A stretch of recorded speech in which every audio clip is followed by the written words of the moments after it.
Hi, I'm James. I'm the founder at Aurelio AI and a developer advocate at Pinecone.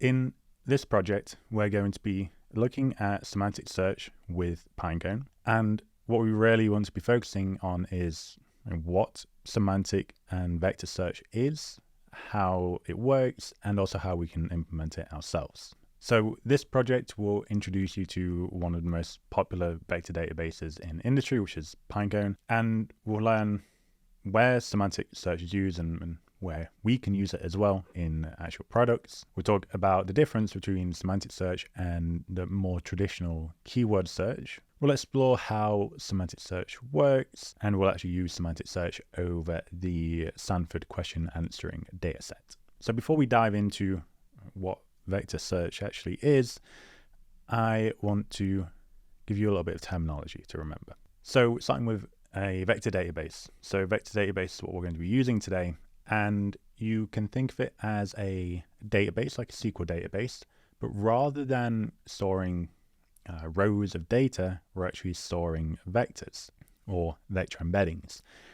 And the sort of pro of using, or one of the biggest pros of using a vector database, is that you can scale this up to literally billions of these records, and you can retrieve like relevant items in less than a second. So they scale very well, and they also use vector embeddings, right? So this is the second term that we need to be aware of. So we call these by different names. It can be vectors, it can be embeddings, or vector embeddings. So these vector embeddings are vector representations of something, right? In this example or this project, we're going to be going through an example where our vector representations are representations of the semantic meaning behind some text.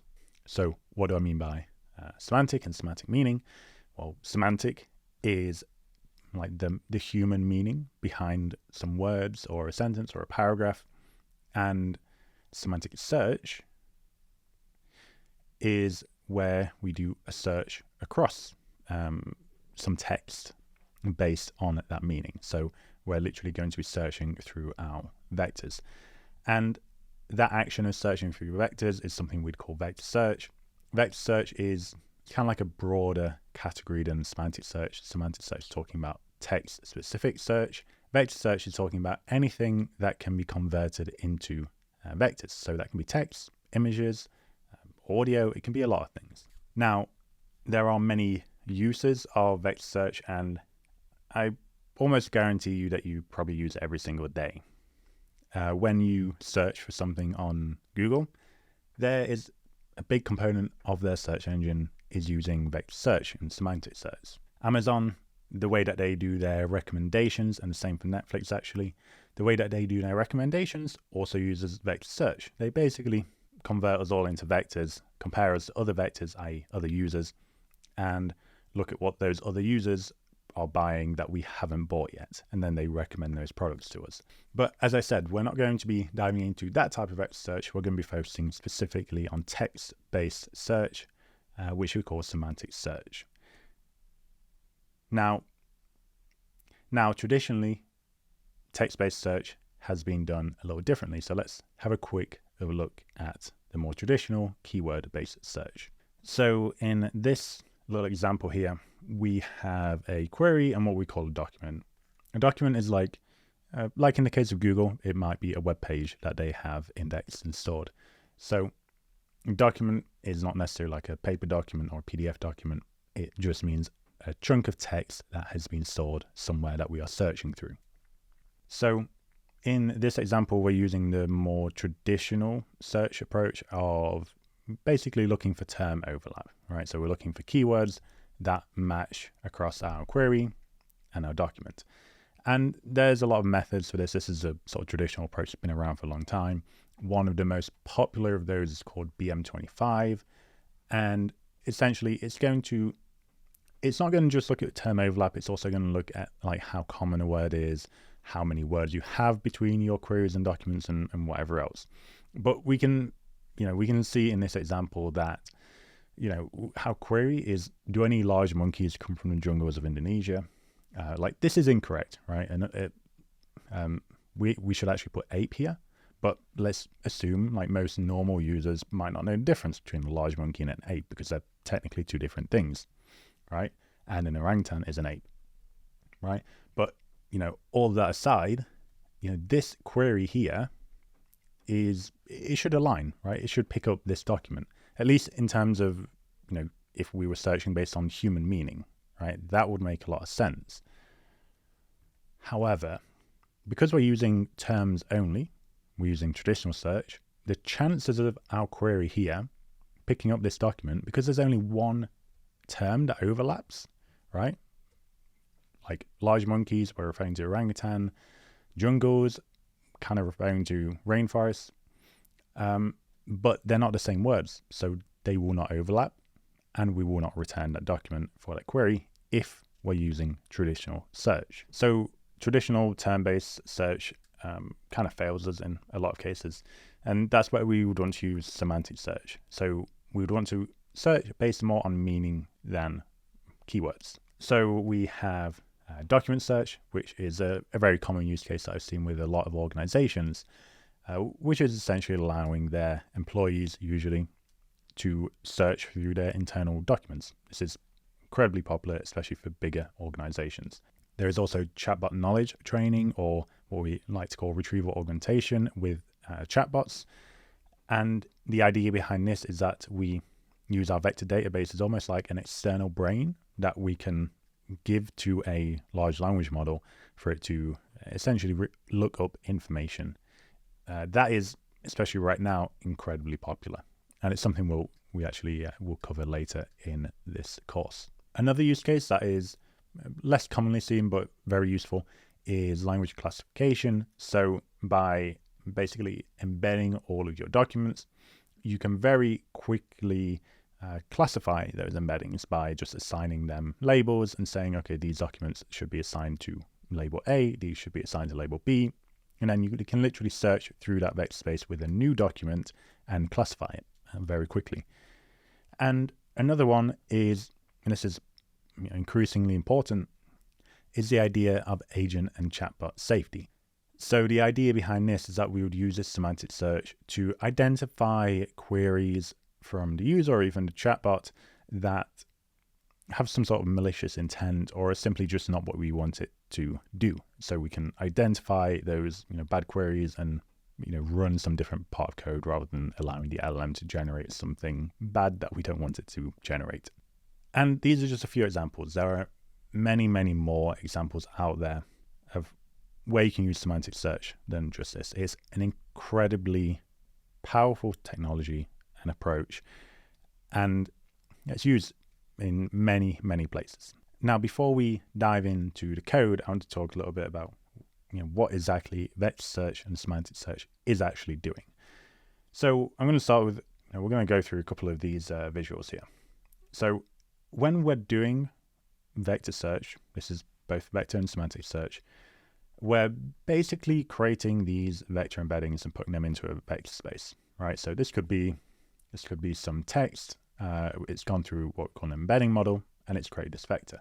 These all get stored in this vector space, and what will happen at query time is that we will have, this is going to be our query over here. It goes through the same embedding model, and it creates this over here, which is called the query vector.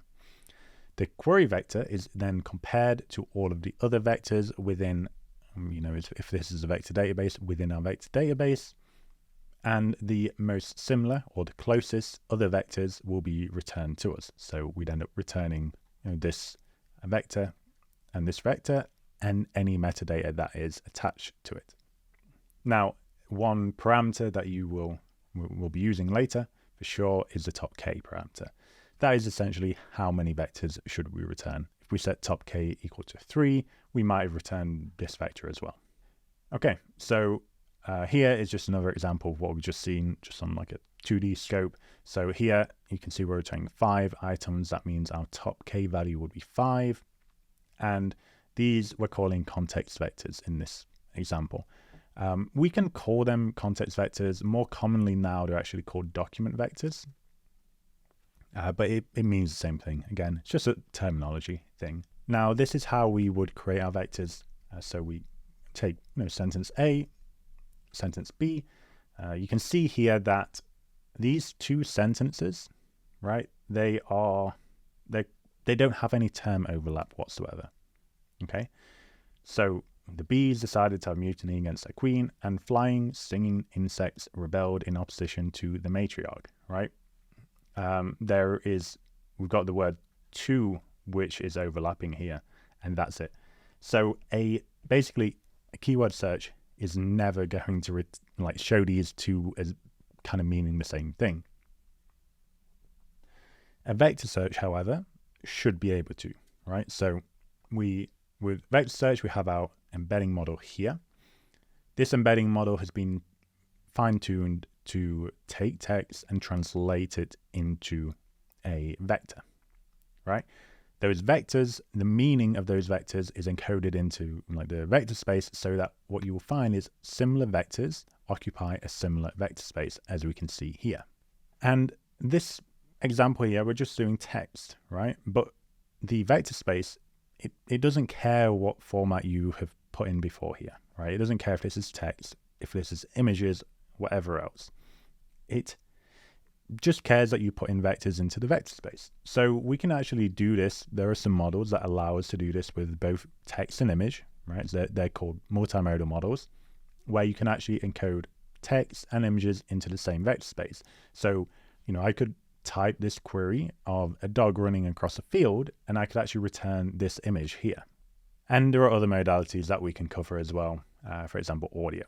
Now, the idea behind all of this is, okay, we have many documents, we encode them into our vector space, and essentially what we're doing is we're just processing all these through our encoder model, right?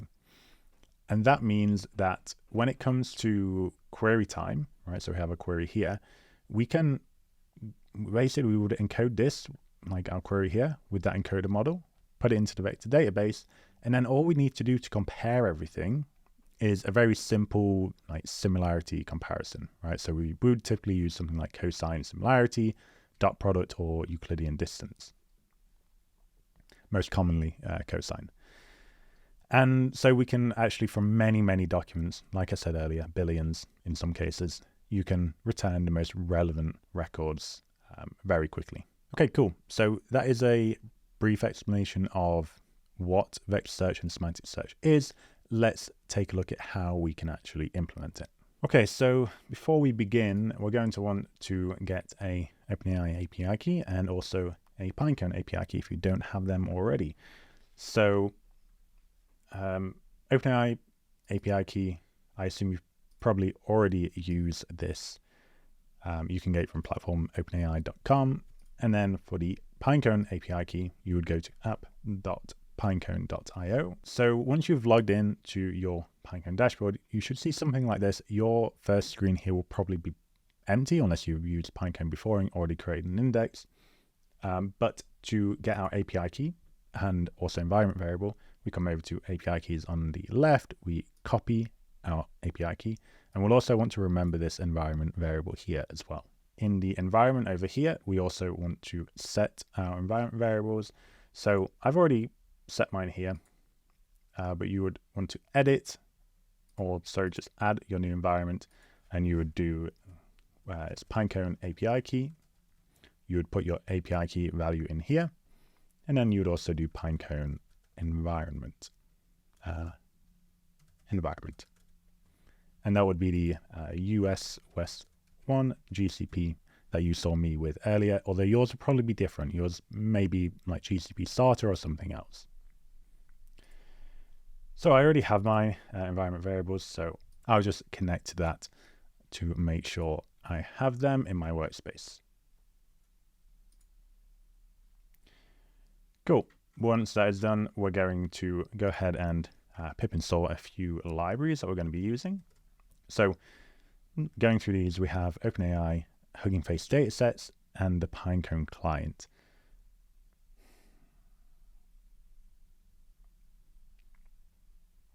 So OpenAI library is obviously just the API for OpenAI. Data sets, we're going to be downloading a data set from there. We'll see that in a moment. And then Pinecone client it's the way that we interact with Pinecone. So we have these 4 sentences here, right? 0, 1, 2, and 3. We can read those. They are: the hive of bees protect their queen. A beehive is an enclosed structure in which honeybees live. A condo is a enclosed structure in which people live. And the flying thing inserts a god, the matriarch. Okay, so we have those, and we're just going to compare the semantic similarity between them. Okay, and now we want to embed the sentences using the ARDA002 model. So first thing we need to do is import the OpenAI package. So we're going to import OpenAI.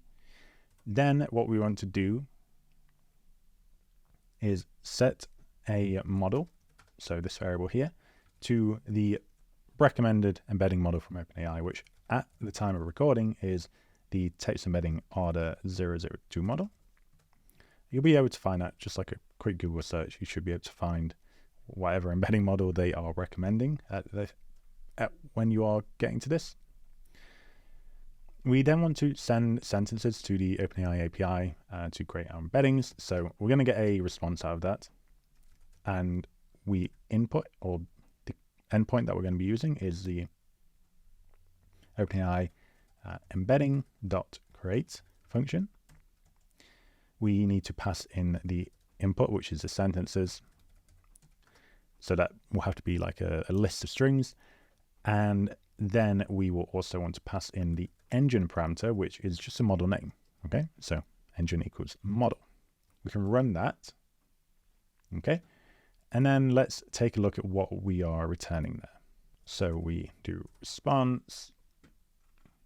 Okay, and we can see that we have this OpenAI object. We have our data. In there we have these embedding objects. Okay, and these are actually our vector embeddings. So they're just big long lists of floating point numbers. And that's, you can think of that as like the way that the transformer models, or like our computers, are understanding the human meaning of some text, right? That's what these numbers represent. Obviously, to us, they mean nothing. So to embed extract all of those, we want to go to, we're going to call it embeds, and we're going to extract the embedding value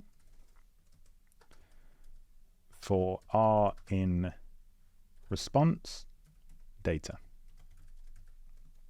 Okay, so we can also just check the length of our embeds there.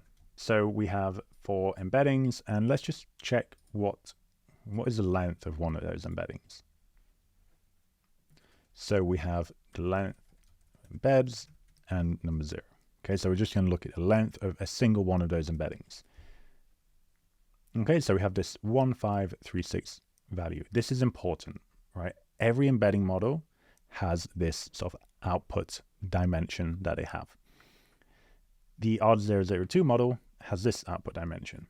So this is important, especially later on when we're setting up our vector database, because we need to know what the expected dimensionality of our vectors will be. So we need to remember that. You can also just let me copy this, and I'll show you that every one of our embeddings is actually the same length. Okay, so an embedding model is only going to output one length of embedding, right? It's always going to be the same. Cool. So let's look at how we would actually measure our similarity. What we need to do here is use a different similarity metric. So we can either use cosine similarity or dot product with this model. We're going to use those to see how similar two different embeddings are, right? Again, like we saw earlier, the embeddings we're creating, they should be in closer proximity if the text that they came from has a sort of closer semantic meaning to some other piece of text. So from this, we should see that the sentences that had a similar meaning will be close together or very highly similar. So what we're going to do is we're going to go and use NumPy for this. So from NumPy, we will import dot and array. Sorry.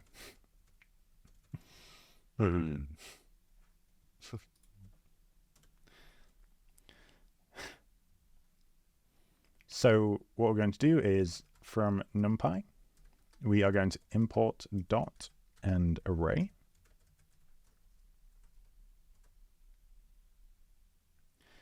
We're going to first just convert our embeddings, because they're currently in a list format, into a array format. So embeds array equals array, and we have embeds.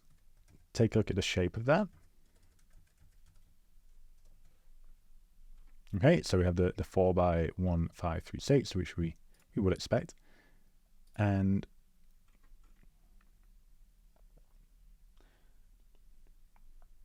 what we can do is calculate the dot product between each one of our vectors. So dot prod equals dot of the embeds array and the embeds array transposed.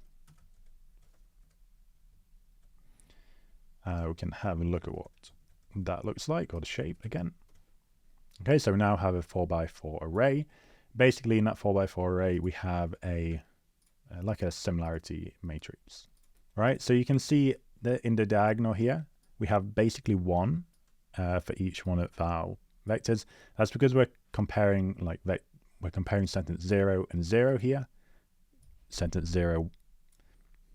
That's because we're comparing sentence 0 and 0 here, sentence 1 and 1 here, 2 and 2 here, and 3 and 3 here, right? So they have basically perfect similarity, or they do have perfect similarity. The only difference in the numbers here is just like floating point errors. So we know that, well, that at least looks pretty good. And then actually don't need that. What I want to do is just visualize this in a slightly nicer way. Like we can look at this and we can see, okay, that's a pretty high value. So that would be sentence 1 and 4. But maybe we can just visualize this in a bit of a nicer way. So we're going to import Seaborn, and we're going to draw a heat map of our dot product values with some annotations. So we'll import Seaborn. And we're going to do SNS heat map. And we're going to do the dot prod parameter, and we want to include annotations. So we set anot equal to true. Okay, so let's see what we get. Okay, we get this. So see those perfectly similar items in the diagonal there.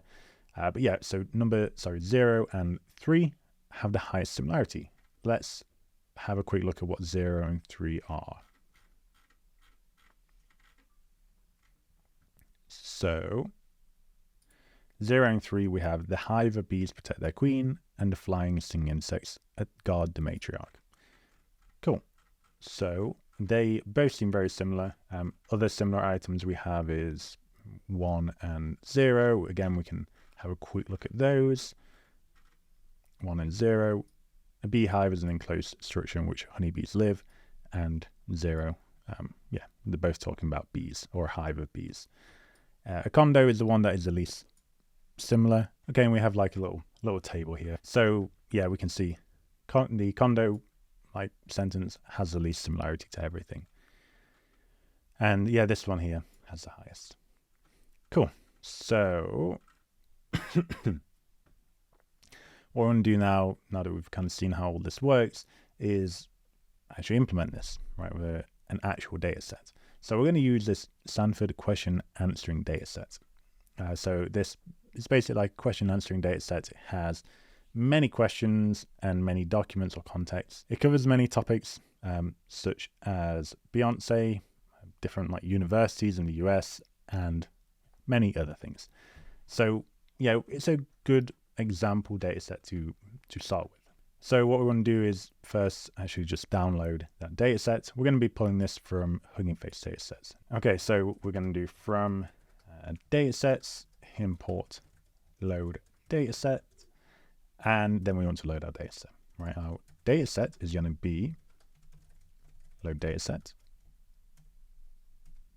Some squad v2, and we want to go for the training split. Okay, and then we can have like a quick overview of what is in that data set like this. Sorry, so a little typo here. It should be data sets. Okay, so this is going to download your data set first from Workspace data sets. It can take a moment. It shouldn't be too long though. Okay, so I mean the loading bars didn't work here, but anyway, you can see you have your data set, or like the structure of your data set. We have ID, title, context, question, and answers. Let's have a look at a few of those. So we can do that. We just, like we would, access a normal list. So data 0, yeah, someone's talking about Beyonce. Yeah, we have like the question, we have like these specific answers which are extracted from this larger context, which is the document. Let's try some others. So one thing we need to be aware of with this data set is that there are many duplicates in the context. So sorry, this is data. So we can see here, this context here is exactly the same as this context here. And the reason it's like that is because there are multiple questions that are attached to a single context.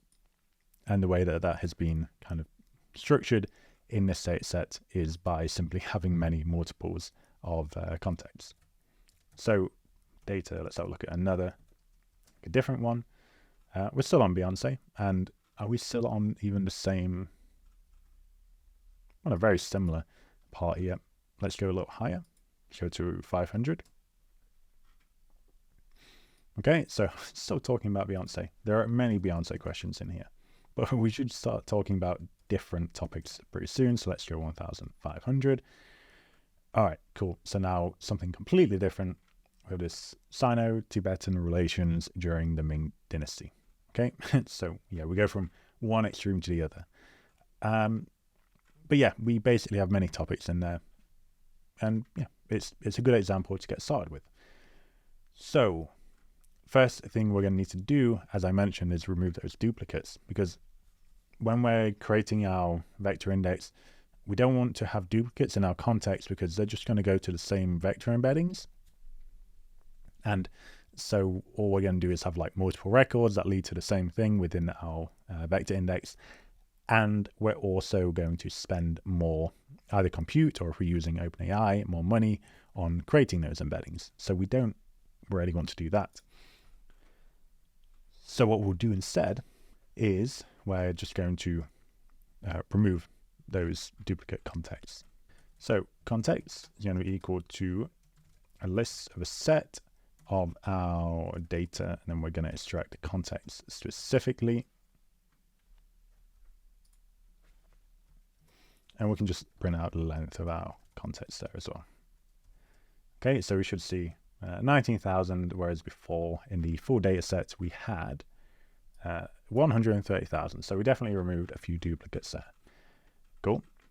Now let's go on to creating our vector index.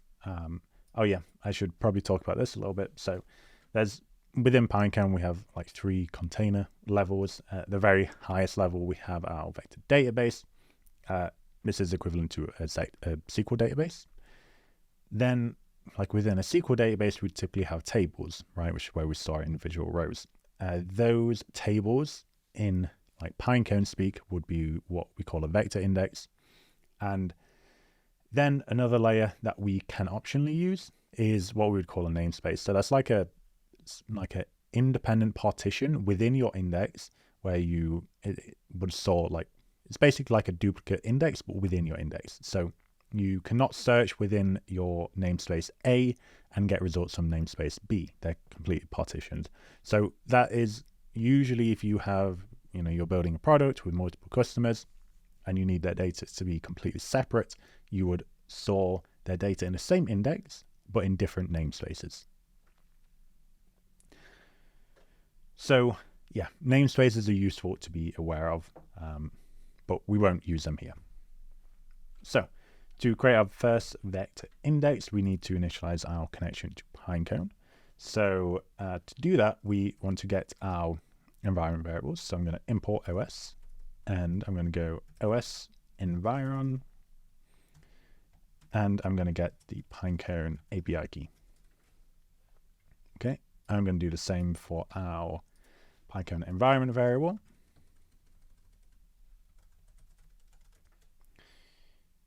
Okay.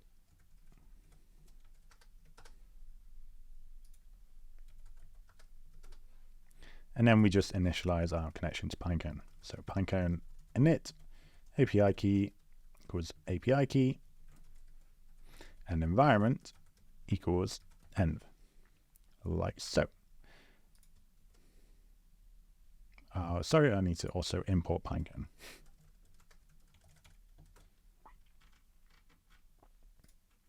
Okay, cool. All right, so now that we have authenticated ourselves and our connection to Pinecone, we are going to create our first index. So to do that, we will need a few things. First, we'll need to create a meaningful name for our index. So it can be anything really, but obviously you kind of want it to be something that you will recognize when you're kind of going through your indexes later and looking, like kind of wondering what they're actually for. So mine's going to be called squad search, so I know it's for this. So what I'm going to do first is just check if that index name already exists within Pinecone list index. So if index name in Pinecone.list indexes, I'll just pass for now. And actually what I want to do is just kind of print that out. So you should see, I think I have one index already, the re-rankers index, but you will probably see in yours that it will probably be empty unless you've, again, already used Pinecone.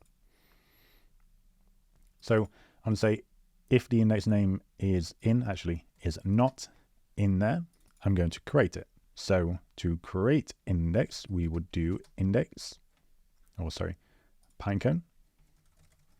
dot create index. And then we need to pass in our index creation parameters here. So we have our index name. And then we also have the dimension, so the expected vector dimension of our index. If you remember earlier, we spoke about that with order002. The embedding dimension would be 1536. And then we also have the metric. So this is how we compare vectors. And for order002, we can either use the dot product metric or we can use a cosine metric. So we're going to use cosine here. But you can use either. If you are kind of already a little more involved with Pinecone and maybe you're looking at things like hybrid search, in that case you will want to set this to dot product because hybrid search is only supported by dot product and not cosine. If that doesn't make sense, it's fine. It's not too important for sort of getting started. So now after we create the index, or during index creation, we actually need to wait. So to wait, we're going to do while not Pinecone describe index name. Okay, so we're saying like describe the current index that we are looking at, so the squad search. If we look at that and get status, the status when it is ready will be equal to ready. So the status that will, the ready status will be set to true when the index is actually ready.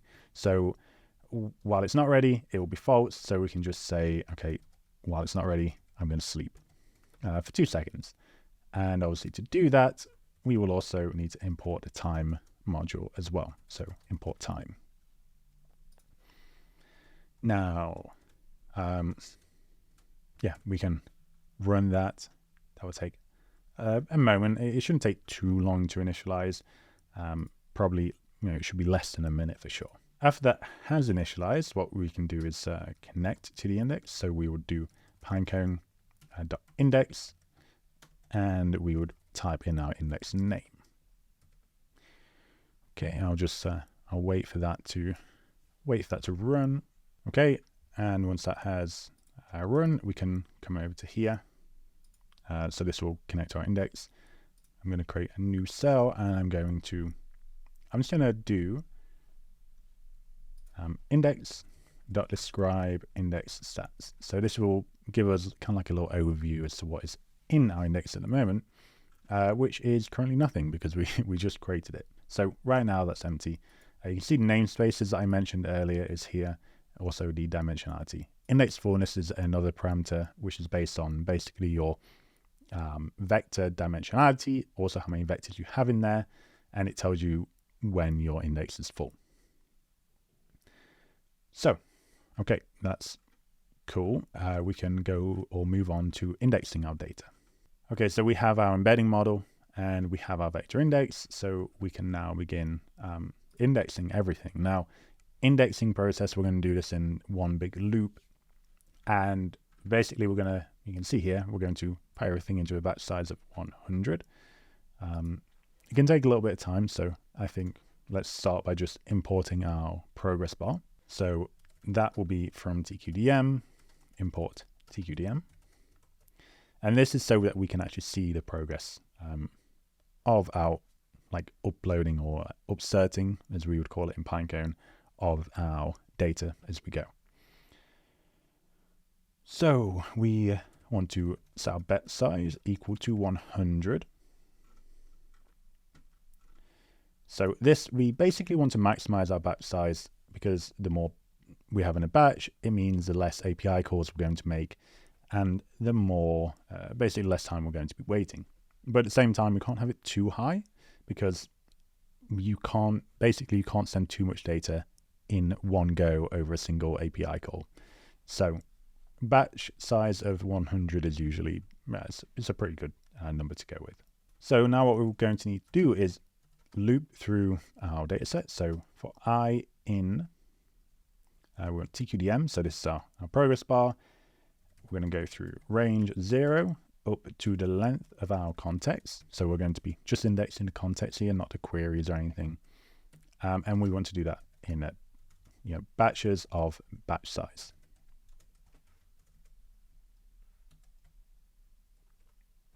First thing we want to do is find the end of the batch.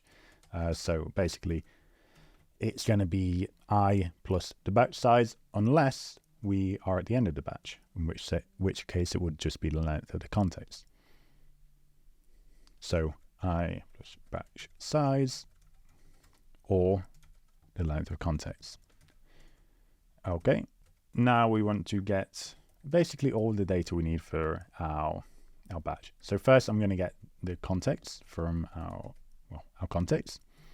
So I to I end, that gives us our batch. We're going to create a set of IDs. So we'll call it ID batch is equal to, we're just going to do numerical IDs here. Obviously, you may also call that X for X in range I to I end.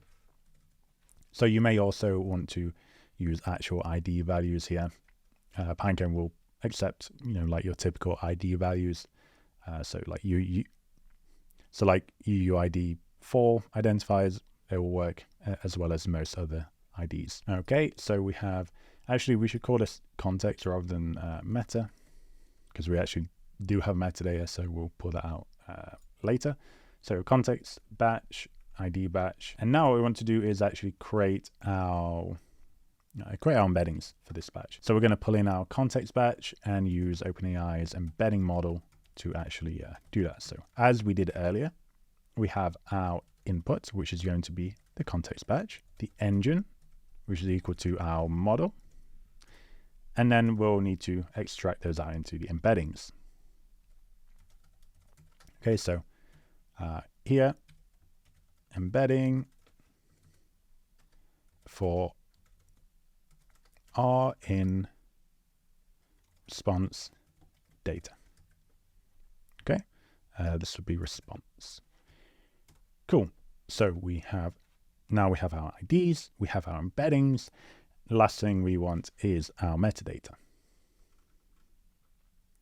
So metadata in Pinecone is stored as a dictionary. So we'll create a list of those. And within our metadata, we're actually just going to store the context. So we'll do context equals X. So our context for X in context of batch. Okay, cool. That all looks good.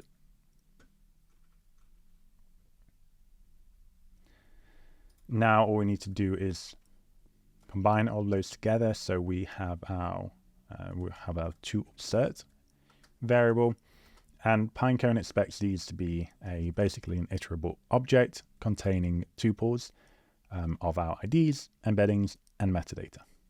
So ID batch, embeddings, and metadata. And then we would just upsert all of that into Pinecone. So index, upsert,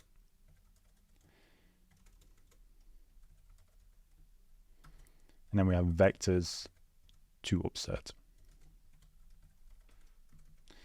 Okay, cool. So we can run that, and we will hopefully, let's have a quick look at what we have here.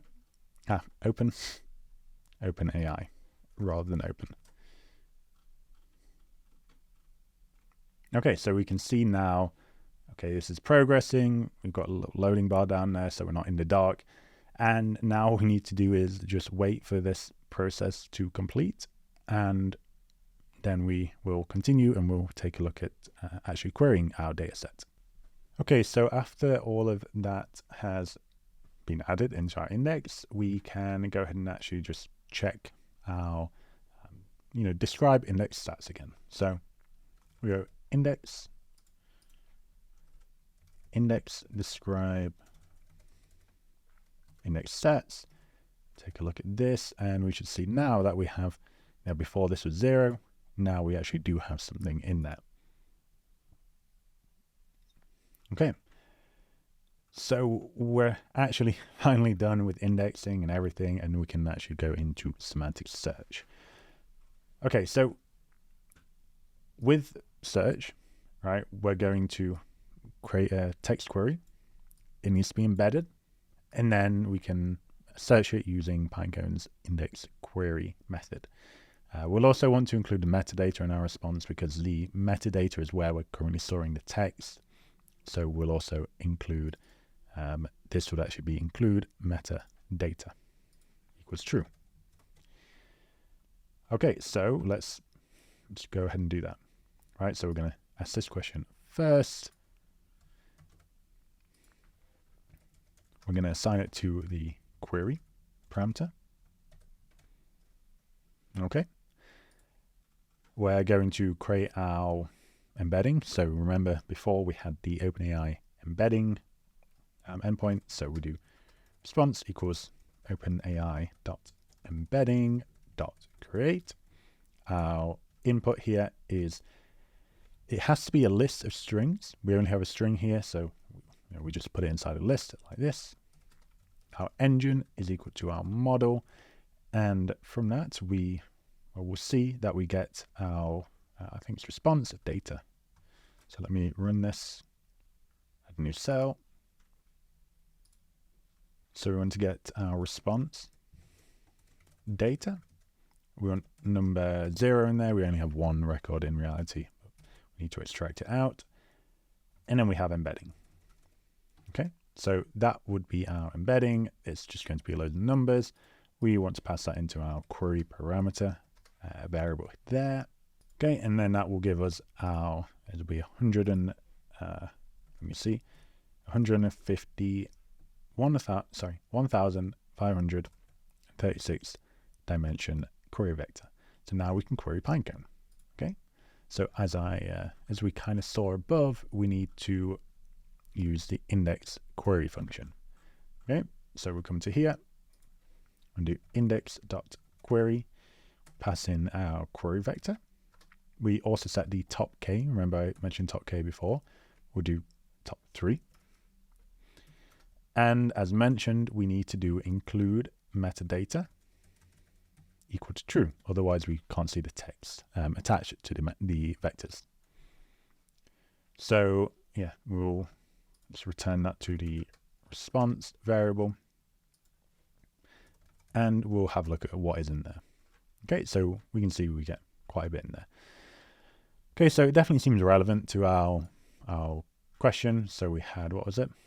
What 3 composers did Chopin take inspiration from? And it says he was educated in the tradition of Beethoven, Haydn, Mozart, and Clementi.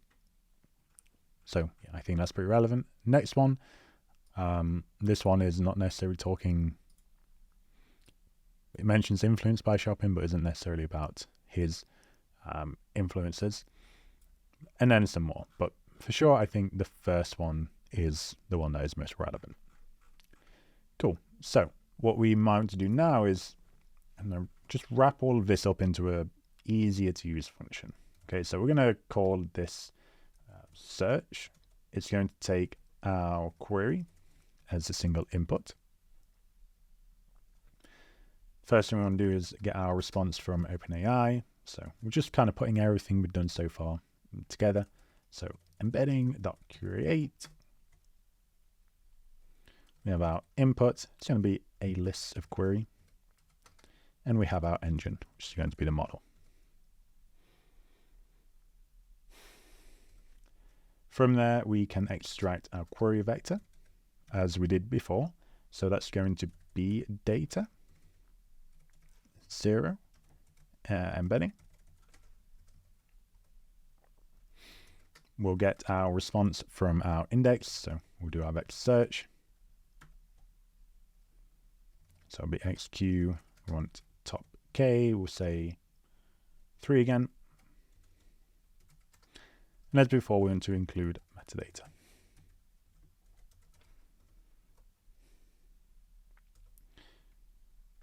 We'll then format everything nicely. Okay, so we're going to create a list which will contain our context or return context. I'm going to say for match in. You can see that we have our dictionary format up here, where we have matches, followed by a list of our matches. So we're going to do for match in response matches. We're going to iterate through each of those and extract the relevant items we want, so the metadata. So the context is equal to match metadata and context. And then the score is equal to the match score.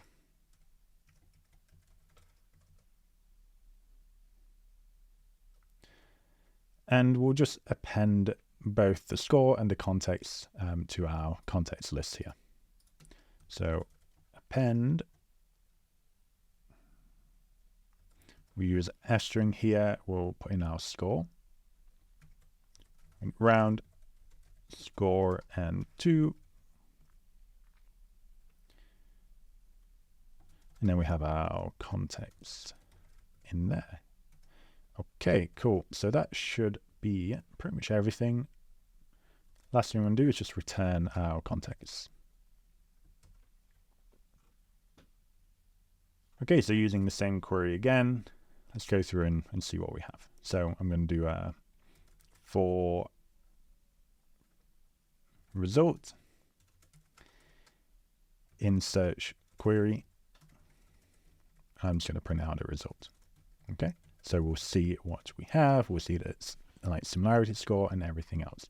Okay, so similarity score, we have that first one that is very relevant. Then we have this one, similar similarity score there. And yeah, so on. Okay, cool. So we can kind of see from this, we have our answer of who influenced Chopin. We have quite a few people in there. In the second and third results, we actually see a set of people that were influenced by Chopin rather than the other way around. And, it's very closely related in, meaning, right? But, it is slightly different. So we can kind of see, almost like okay, the benefits of semantic search and also maybe some limitations. Maybe it doesn't always get, this exact nuance in a query or a response, but for the most part, it does pretty well, as we saw. So to summarize, in this code along, we've gone through we've explained what vector search is, what it is, how it works, and how we use it. How we compare it to keyword search, how to embed text with ARDA002, initializing Pinecone vector database, and actually creating an index in there and using it, and then querying to find semantic search matches. The Squad dataset contains a lot of question and answer pairs. I've left a couple of examples here of maybe questions you might want to try this out on. But you can definitely go through, just ask loads of questions, see what works, what doesn't work, and try and figure out why something doesn't work. Is it because it isn't the answer isn't in the data set, or is there something else? So that's it for this chapter. I hope this has been useful and interesting, covering semantic search. But for now, we'll leave it there. So thank you very much for joining me in this.